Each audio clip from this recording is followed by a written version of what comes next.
Welcome to the Prowler Podcast. Today we're thrilled to have Maje Kendall with us, and we're going to dive into his recruiting journey from Buckhorn High School, Alabama, to University of Tennessee at Chattanooga, UT Chat. Maje is a part of our Prowler evaluation team, and we'll share some insights on what he looks for when he's grading athletes. So, without further ado, let's turn over to Maje, and as he introduces himself and shares more about his background. Appreciate the introduction, Will. I've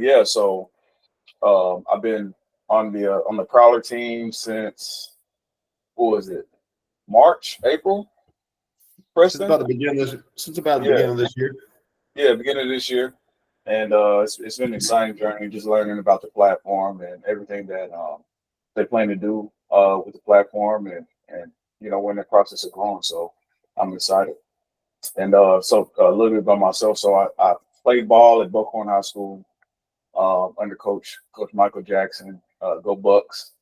And I played through safety there and, had a couple of good seasons, a few good accomplishments there. And the recruiting journey for me, my decision ultimately came down to Jacksonville State here in Alabama and Chattanooga. And I ended up picking the Mocs and spent 5 years in Chattanooga playing. Started as a redshirt freshman. Started and rotated all 4 years playing cornerback. Then I got moved to nickelback, and I also played free safety while I was there. And had a pretty good career and finished up in 2015. And we ended up winning 3 SoCon championships while I was there under Coach Houston. So it was an exciting journey. I grew a lot physically, mentally, as well. So it's one of those things where if you get the opportunity to go to college and play football, you should absolutely take it because it's one of those experiences that will just expose everything about you, the good and the bad. So it's a real opportunity to grow, really, sure. So thank y'all for having me on the podcast. Right. And so you said you left Chat what year? I graduated in 2016, but my last season was 2015. So it's been a while. So the college atmosphere has definitely changed since then. So, what do you think about, the transfer portal and everything with it being so wide open and very limited restrictions? See, I'm like a lot of people. I got mixed feelings about the transfer portal. If we had the transfer portal when I was in school where you didn't have to sit out, you could just jump in the portal and go anywhere. I don't think I would have stayed at Chattanooga all 4 years. Because there are times where you get challenged, and sometimes you look outside everywhere else and think that it's where you are, it's the coaches, or it's this or that. That's the problem. And sometimes it's just you as an athlete that needs to grow. And a lot of kids, you're 18 to 22 years old, like the brain ain't even fully developed yet. You don't have all the maturity in the world as an adult. So sometimes you can make rash decisions like that where you just, okay, I'm not going to sit down and buckle down and fight for my position and fight to improve or, improve my relationship with the coaches. I'm just going to jump in the portal and go somewhere else. And that could stunt your growth. But for some players, it legitimately could lead to better opportunities for them. It's just got to make sense. And so what I tell a lot of people is what kids need is they need somebody in their corner that can mentor them and advise them on when it's the right time to make a decision to jump into the transfer portal. Because a lot of times people run into their first obstacle in college, or they run into their first problem or their first issue with the coaches, or they're not starting and they just want to jump to the portal. So you need people in your corner that can advise you and on those sort of things. Because at the end of the day, like whether we like it or not, like they're kids. They're adults, but I mean, they're having their first life experience and responsibilities. So it's a big decision, just hopping in the portal where you might not make it out. Mm-hmm. Right? Yeah, you're not promised to go somewhere else. And right. I feel like with a lot of these athletes, like if something doesn't go their way and like they don't want to sit there and work and fight for their spot, they're wanting to just get out of there and go somewhere else. And that's the toxic part of the portal. That's one of the cons. Yeah, and a prime example of that, Will, is your buddy Smiley, Christian Dowell, that was on here a couple weeks ago, that plays at UT Martin. He suffered all 5 years at UT Martin with guys transferring in sometimes in front of him but he's kept there to get his time at the last 2 years, so it just shows you that, if you give the dedication, it'll pay off in the long run, See, there still is loyalty, but also there's a lot of players that they don't have that loyalty anymore. They want to play right then and there, and that's not how it used to be, and it's not really going to change at all. You still have to go there and work and fight for your spot. But Maje, if you were an athlete now in the college atmosphere, how would you maneuver the portal? How would you go about it? Oh man, see, it would depend on what kind of athlete I am. Am I that guy? Am I that 5-star guy that, people are blowing up my phone, they texting me, they giving me this and they giving me that, and I can get almost anything that I want? Or am I a guy that's, at least when I start off, I'm going to be a role player? Or at least when I start off, I'm going to have to fight for a spot.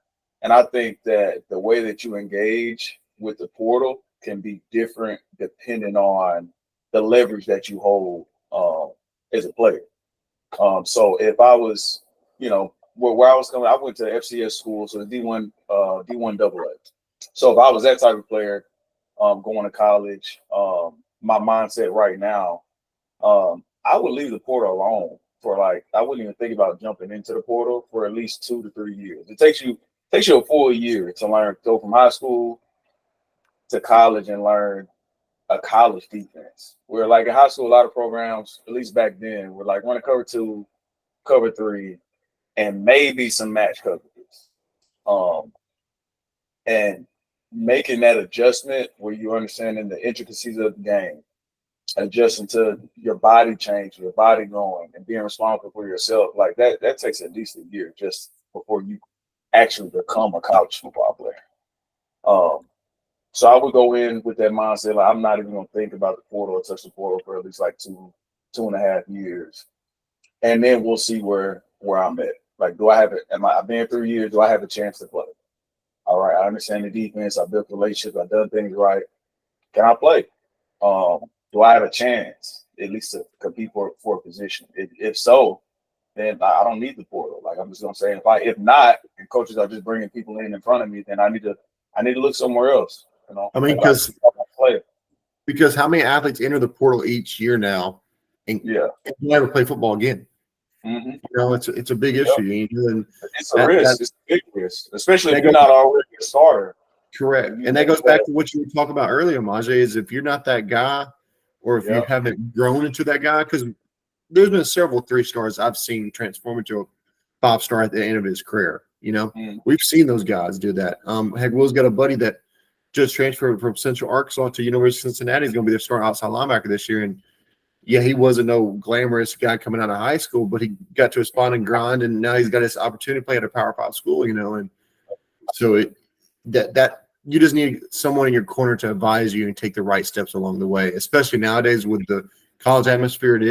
It can be toxic, but if you use it to your advantage, you can get to where you want to be in the long run. Right.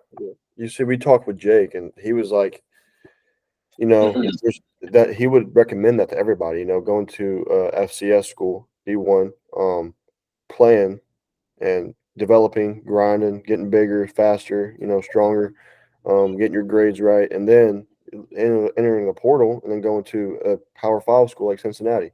Like, there's nothing wrong with that. Like Chattanooga, same thing, like that's the way to go, I feel like, out of high school nowadays, because, all these big schools are getting their players from,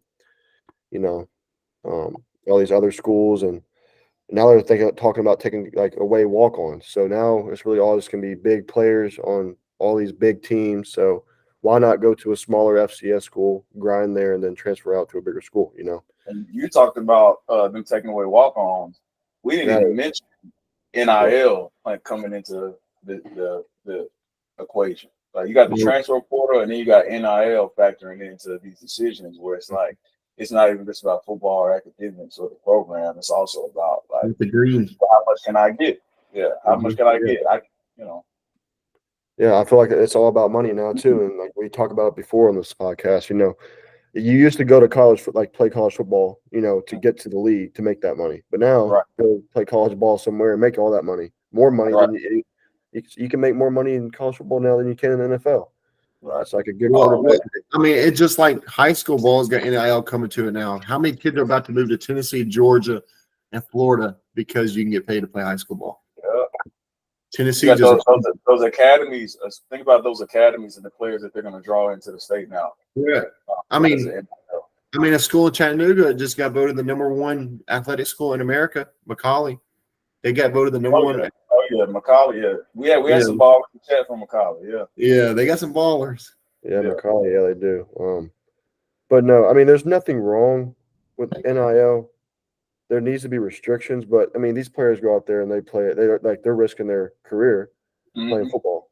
They're getting beat. They get beat up, and it's like a full-time job. So they definitely deserve to get some money, obviously. But so coming out of high school, Maje, how were you able to get exposure, and what kind of approach did you take to get recruited? I didn't really focus on getting recruited. I focused on playing. I focused on being the best I could be. And once I started getting recognition in the newspaper and around the city and, around North Alabama, things started kind of coming to me, especially when I started visiting camps. I went to as many camps as I could go to. I mean, I couldn't have fit any more camps into my junior year. In fact, at MTSU, that's where I met Coach Healy. He was a wide receivers coach at UT Chattanooga, but he was at the MTSU camp helping out and coaching. You know, they recruit kids and they look at kids while they're helping out at these camps, and that's where he made the introduction. He was like, "I think you can play at Chattanooga." And a couple weeks later, I got a call from Coach Fuller, who's at Florida State right now, their D coordinator, and he was like, "Hey man, we love what we saw. We want to come down, take a visit in your house." And that's ultimately how recruiting kind of started for me. It was just getting out there, getting into mini camps, and once they see your work ethic, they see that you can play. You got people are talking about you. That's ultimately what the approach that I decided to take. But it's way more competitive now getting a college offer than it was for me graduating in 2011. So I might take a different approach. I might have to take it more serious at this day and age because I'm not just competing with other high school players and a few players from JUCO. Now I'm competing with other high school players, but also the whole transfer portal and players from JUCO. Right. So there's less scholarships coming to high school players. You definitely have to adapt to that coming out of high school nowadays because the portal has changed everything, and that can affect a high school athlete coming out of high school going to a college. Because if you're a borderline 3-star, you're not really going to see that D1 offer anymore. Mm-hmm.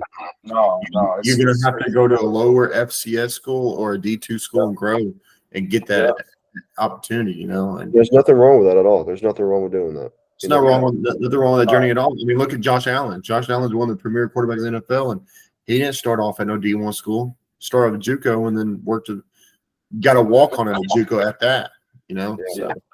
Now he's one of the best quarterbacks in the league. But Maje, being a Prowler analyst, what are some key factors you can tell an athlete, coming out of high school, like why they should be a Prowler recruit? Or what are some key what?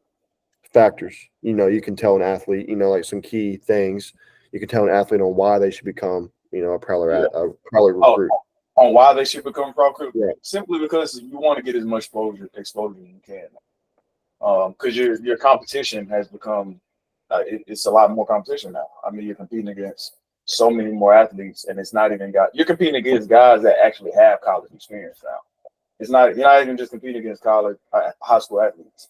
There's other guys who are on their board, and some of them play your position, but they've been in the college program. They're just in the portal right now.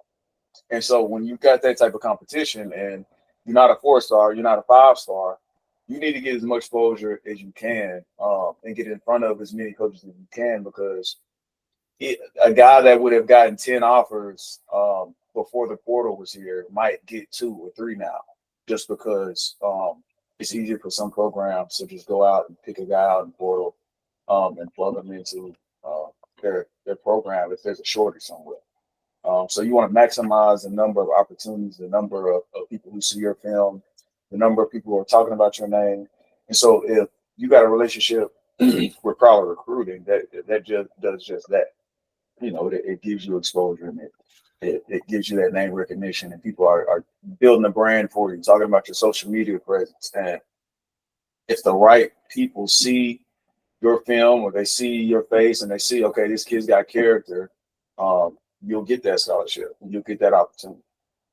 Right. And that's what we try to focus on in drill is, we want to push as much exposure so that whether that's by generating your bio and comments of coaches that are looking, because coaches post every day on X, and heck, Brad was on last week, which one of my former colleagues, and I asked him, what is his most successful platform on reaching kids? It's Twitter, X. He says that's where he meets most of his kids.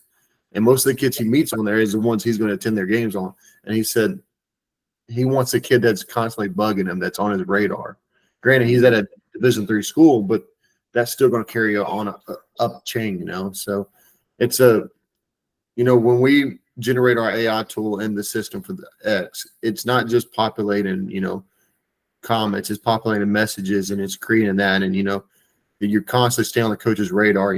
That's why we got several athletes right now that finished last year with 15 to 20 offers at the end. You don't hear that much no more, So yeah, and speaking on like what you can tell an athlete, about becoming a Prowler recruit. What as a Prowler analyst, what do you like? What characteristics and measurables do you look at when you're rating an athlete? When you're grading an athlete that's coming to us? The first thing I look for is he jumping out on film? So a guy has potential to play at the next level when he looks like a level or two above the other people around him. Whether it's his speed or his tenacity or how hard he hits, or his strength, like there's something just watching that should jump out at you. Right. Just as you're watching film. The next thing I look for is clearly like physical toughness, strength, physicality. Size is one thing that plays a factor in that. But I look at how is this player playing the game? Like when he is fast, is he anticipating routes? Does he have good vision and awareness when he's hitting the hole or when they're running power? Once you play football for so long, you kind of get a feel for like, okay, who can play and who can't. Right. You get an eye for what's going on that field. But we developed a form where we have a certain number of characteristics specifically that we look for and we rate players on, and it includes mental toughness, their speed, their physical toughness, and attributes like that. All the things that the coaches are telling these kids that they need to work on. They need to get bigger, faster, stronger, and study film and come to practice and learn the playbook. If you do what your coaches say, those things will kind of translate to help you get it. So. Right, and speaking on that, you saying that playing ball for so long, you can tell who can actually play or not. Preston was not one of those guys. He was. Yeah, okay. I'm joking. I'm kidding. But hey, just like you got lost at Bill Street last week, we'll remember that too. No, I didn't get lost on that. Talk about that breaking down measurables. Maje, and the biggest key ones is sometimes the one off the field too. What does a player look like when he walks off to the sideline? I know Will was big on this. He had several teammates in high school that when they walked off the field, it was not good. And when you got that adversity on the sideline, that trickles over on the field slowly. And Will could tell you they had one of the elitist teams in the state. It should have won state championship, but they had too many egos I was fighting. Yeah. When you got that clashing, you'll see it spill out on the field sooner or later. Yeah. Definitely attitude on the field. Even after the game, scouts are still going to be there watching you, what you're doing after the game, like how you're acting towards your teammates. Like if you're just walking by people, not even talking to them, coming on the sideline, talking to your teammates or just sitting by yourself. Hey, look, it's like small little things like that, just, if someone makes a bad play, picking them up, you got it next time. Stuff like that. I feel like a lot of that is gone now. A lot of these kids, they have really big egos. They think they haven't made already, but football is a team sport, and it's what these athletes need to realize. You have to be there for your teammate. Take care of your job, but also be there for your teammate. I feel like a lot of that has disappeared nowadays, but I feel like that's what the scouts and coaches watch, and that's what they want in their locker room. They want somebody who is gonna, encourage their teammates and take care of their job first, but be there for their teammates and everything. Your attitude on the team, but I mean, that's how you see the national championship teams built. Nick Saban and Kirby Smart don't build these teams overnight. Granted, go ahead, Maje.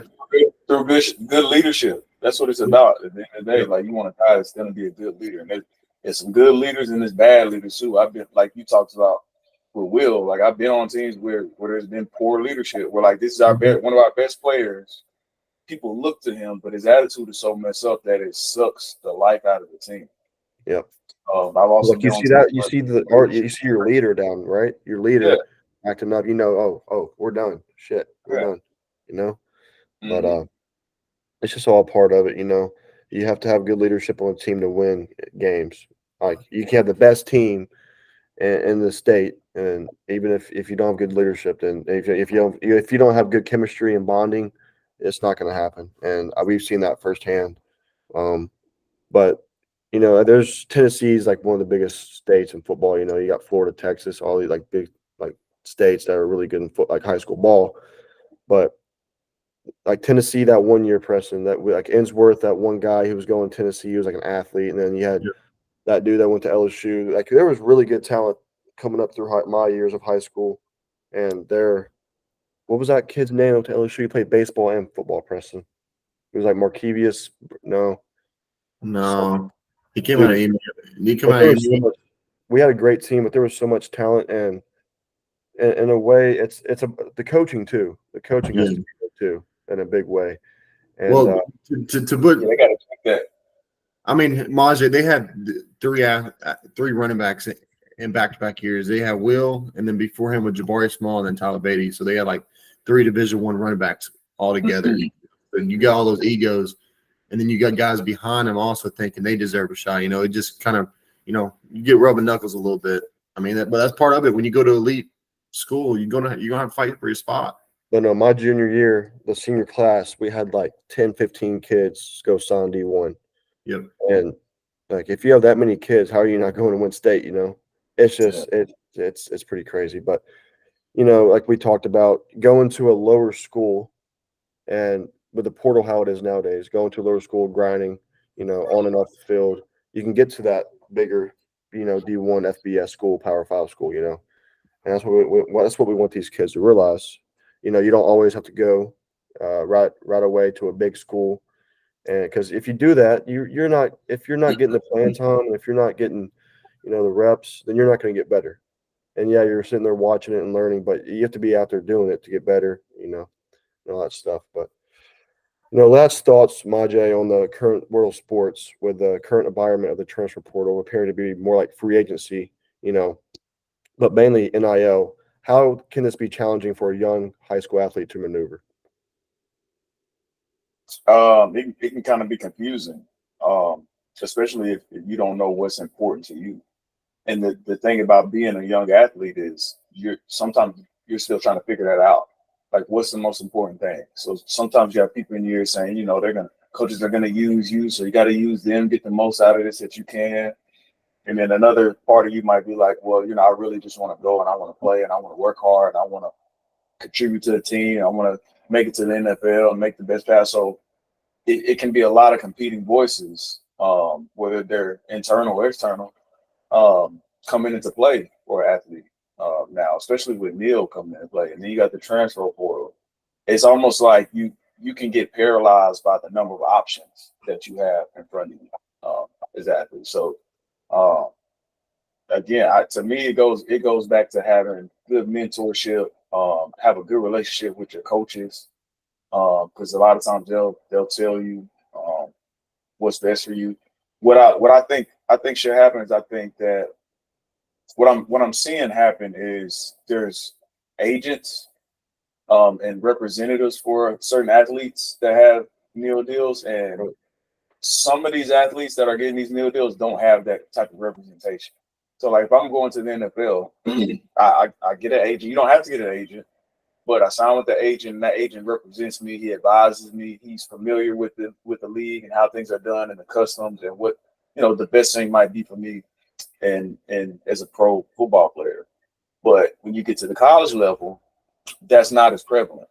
A prime example of that would be the guy who I think committed to Florida and was promised a certain amount of money in meal. He got down there and there was nothing for him. So he left. So there should be some sort of representation for high school athletes who are getting involved with NIL because I think it can protect them in a certain kind of way. And something that comes with that is being counseled and advised. But you got guys that are just, I'm at the house and coach says, well, I'll give you a couple grand to come here. And there's nobody counseling them on these decisions. And I think that's something. Yeah, there's nobody reading over the legal documentation. Yeah. If there is any at all, Except for maybe the school itself. Yeah. But I know there's word that NCAA wants to bring everything back in house to the colleges. So it might not exist much longer that boosters can do it. It might just be colleges itself. Well, no, it's going to be collective and collectives, and it's going to be the college itself, the board. Just imagine how hard it was navigating like the labor market as an adult. Like you went to college, you graduated, you go through the interview process, and they give you an offer. And you're reading over the documentation, the benefits, and this, and you got to accept or decline the offer. I remember getting my first job offer after college. I'm a full-grown adult at this point. And just kind of being a little overwhelmed. Like, dang, do I negotiate? Do I not? Do I accept this? Do I ask for a raise? Like, there's just so much being thrown at you that you don't even know how to process it. This is happening with a ton of more money for athletes who are like 18 years old. Doing this by themselves, being promised stuff that they might not even get. So, they need some sort of representation, and if they don't have representation, they need somebody in their corner. But I mean, and that's ultimately what at the Prowler I want to also build into is as NIL continues, we got to give these kids some kind of advice, and like whether that's through a service or not, it's that they need that leadership because there's a lot of kids that come from households that don't have that leadership either, and they need that because not only are they going to need that in life of how they're managing money once football is over or once basketball is over, whichever sport they play, but they also need to learn how to invest it while they're in college, because that money can go a long way now that they're getting paid, millions and millions of dollars, Right. If you were raised by a grandma that worked at the grocery store, she's not going to be able to help you, navigate or discuss a deal with the University of Georgia or something like that. Correct. Come on now. The prime example of that is, I'm not a big fan of Caleb Williams, but he has invested his money wisely from his experiences through Oklahoma and USC. He's set up. He will probably be okay if he only played 3 years in the NFL. He's trash. But he came up from a smart upbringing, So, he's having one of the worst preseason camps in history right now. But that's another topic. So, no, he's going to be the biggest. I haven't even keeping track of him. Me and Preston, we used to go back and forth about this kid. You think he's good, Maje? Are you aware of his takes? He has the wildest, craziest takes. Yeah. Preston, yeah. He has the craziest takes ever. Hey, the best we agree on. Okay. Since we're on the podcast, let's go ahead and get this out of the way. Who's the best quarterback of this year's draft class, Will? Drake May. Go ahead, Maje. I think it's Carson Beck. I ain't gonna lie. This year's. That just got drafted. You talking about this year, the one that. But kudos for finally seeing Carson Beck. Carson Beck is going to be trash too. What about Jackson Dart? What are we doing here? What are we doing here? I'm gonna go with Caleb Williams just because the season ain't here yet. We ain't got to see him play. We're still going based off of his draft profile and his performance and over the past couple years, last few years of his college career. He paints his fingernails, Maje. He paints his fingernails. He's gonna get him scuffed up out there. Yeah, listen. I'm not exactly a fan of him as a person. Like I don't want my quarterback laying in nobody's lap crying after the game. You know. In fact, I think it's a little bit obnoxious too. I've seen a couple of interviews. I'm like, okay, I don't know if I would hang out. But I'm gonna lay this out. I'm gonna lay this out here. The best quarterback in this year's draft class. He's the next Kirk Cousins, J.J. McCarthy. Oh, come on, dude. I'm telling you. Hey, I called Josh Allen. Okay. I honestly don't think that's good to be the next Kirk Cousins. That's what I was gonna say. Like, what kind of call is that? We gotta wait 10 years to see if you're right. Hey, Kirk Cousins is a dog, bro. Has he won a ring? It don't matter. It don't matter. Dude, he has been the most mid quarterback of all time. It's like Matt Ryan, dude. Like, come on, like Kirk Cousins is better than Matt Ryan. Trust me on that. Hey, Kirk Cousins was tearing it up for me last year. I can't lie. That man was balling, bro. He was, but he ain't got nothing to show for it now, does he? He was tearing it up, man. He tore his Achilles. What do you expect him to do? But I think Drake May was definitely the most pro-ready quarterback coming out of that class this last year. I view Drake May as another Sam Howell. I like him. What? Drake May's like 6'5". Sam Howell's good. I think Sam Howell's different quarterbacks. No, different quarterbacks. But again, I mean, there's a lot of good quarterbacks that came out of this past year draft class. Drake May is a gunslinger. Oh, wait. Didn't you say Bo Nix was gonna be like MVP or something in a couple years? Oh yeah, Sean Payton will have him as the next Drew Brees. Sean Payton is a master. Oh yeah, that's what you said. You said Bo Nix was gonna be the next Drew Brees. He will be. He will be. And it's recorded, so now you got it. This is what I'm talking about right here. Will look at what you realize what Drew Brees is, bro. You know how long it. Okay. Do you realize what Drew Brees looked like in college? Bro, I don't care. It was way better than Bo Nix. Yes, bro. Who? Drew Brees was way better than Bo Nix. Drew Brees came out of Purdue as a 7th round draft pick. Yes. 7th round. Bo Nix it was a better quarterback than Bo Nix, in my opinion. Better quarterback now. Bo Nix is more of a pro style quarterback, and that will fit in the Sean Payton scheme. Bo Nix is a pro style quarterback. First of all, you never know these rookies how they're going to be. All right. Watch. Drake May was the most pro-rated quarterback, 6'5" gunslinger, dude. He is going to be the next big deal out of that draft. The three quarterbacks I would have took out of this draft class, and this is just me, it would have been JJ, Bo, or Michael Penix. Those are my three favorite. Dude, JJ. Bro, JJ's the ball. Dude, JJ, Bo, and Michael Penix. Michael Penix is a tough. Wait, whoa! You just said Michael Penix? Yes. Oh, Michael, bro. I like Michael Penix. I like him, but he should have been taken in the first round. All right. I don't think the Falcons did not took him. He didn't get taken in the first round, did he? Yeah, 7th pick by the Falcons, dude. The Falcons should never drafted him because they just paid Kirk Cousins a bag. Yeah. But that's why the Falcons should have picked him first of all. Yeah, I know. Do we know what their plan was with that, or they just gonna? I guess we're gonna brush that underneath the rug because I haven't heard nothing else. But they finna trade. Talking about the draft, what do we think about Bronny James being drafted first, 2nd round, 55th pick? Oh, that's some bull. But we're gonna go see a game though. We gotta go see a game. I mean, hey, if I go see a game, I want DJ Burns sitting next to me after what he had to say about it. I think Bronny is more of a pro player than he's a college player. First of all, I'm just being honest here. Really? He has the IQ. He's definitely going to grow.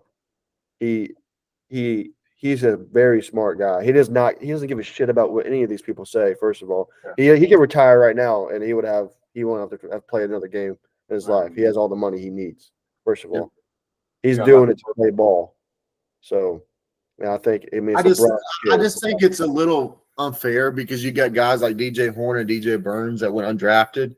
That, in my opinion, DJ Horn is a better point guard than Bronny at this point in time. I get that DJ Horn's 25 and Bronny is 19, so that kind of got the maturity basis. But at the end of the day, I think they just drafted Bronny due to who his dad is. Yeah, his dad's one of the greatest of all time, but all right. I mean, say Jordan's kid or Kobe's kid like say Kobe had a boy that was playing ball, or say Jordan had a boy that was playing ball, like I mean they would have been drafted the same way. They would have been drafted because of their name. Without a doubt. I mean, just based off the name, we see it all the time.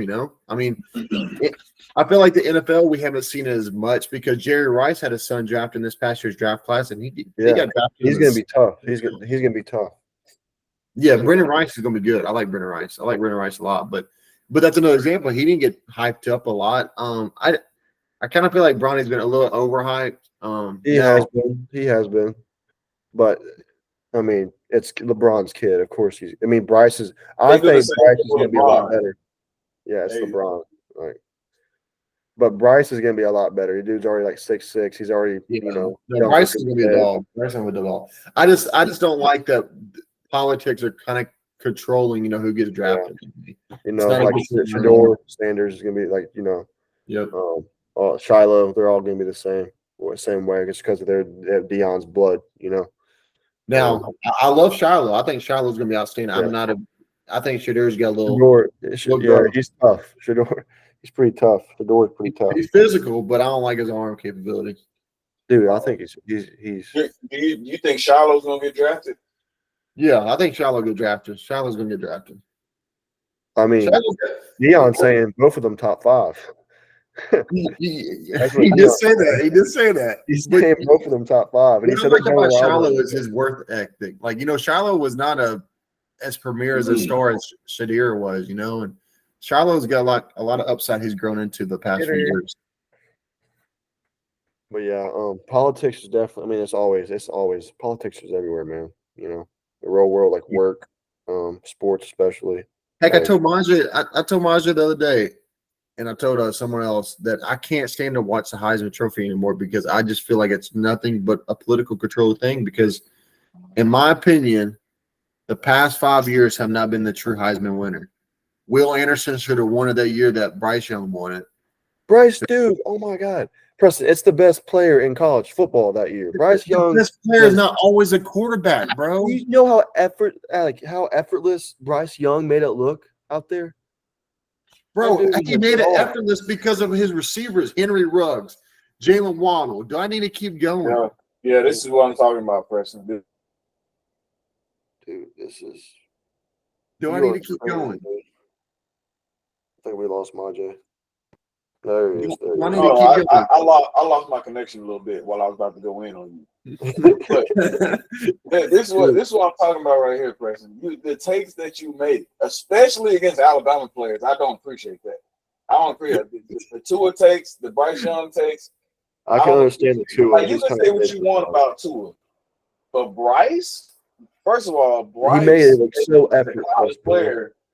You can't argue with his performance as a college player. Like, I have no idea what you're talking about. In fact, he is the reason that Alabama was as good as they were, like his last year once, like, his receivers left. Now he's with the Panthers, and he don't really have an offense. He don't have protection. He has no receivers that are downfield threats. They can actually get separation. Like, he's got Terrence Marshall, bro. What did Terrence Marshall do? Nobody. He don't have nobody that – I said he don't have nobody that's a downfield threat. That Adam Thielen? He's old, bro. He's old.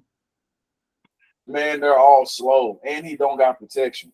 Like, yeah, but now he's gonna I'll give it to you. He don't got protection. But what did now, though? Brett Favre never had protection, and Brett Favre still figured out how to win a Super Bowl early on. I'm going to be honest. As a rookie?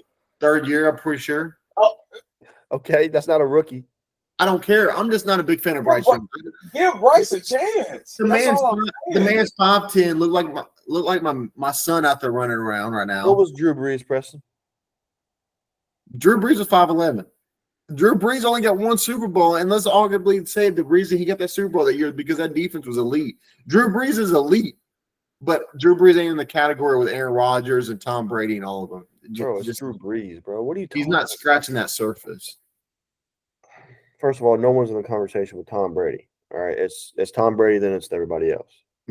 Pretty much, yeah. But Drew Brees but Will Levis. Aaron Rodgers has won Super Bowl, Preston.